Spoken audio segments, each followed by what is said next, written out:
Donald Trump says the deal to save a trade truce with China is done. Speaking to reporters on a trip to the theatre, he said the US was rocking on lots more agreements too. The president added he would be willing to extend the deadline for talks with other countries, but didn't think he'd have to. I don't think we're going to have that necessity. We made a great deal with China. We're very happy with it. Trump didn't offer more details and said some countries would simply be told what their deal was.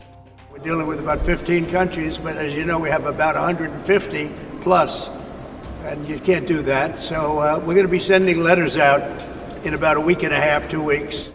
The agreement with China came after 2 days of intense talks in London. That deal confirms an earlier agreement hammered out in May, which had seemed under threat over Beijing's curbs on the export of critical rare earth minerals. Those restrictions will now be lifted, with some US measures also eased. But many details remain unclear, and Washington is still imposing a 55% tariff on Chinese goods.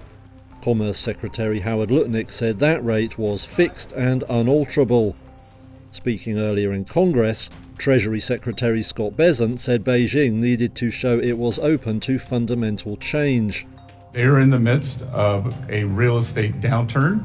Some may cause a crisis, and they are trying to export their way out of it rather than take domestic measures such as increasing consumption, dealing with banking problems, or dealing with the real estate crisis. Bessent said the London deal did not mean Washington would lift curbs on the export of cutting-edge chips in return for the supply of rare earths.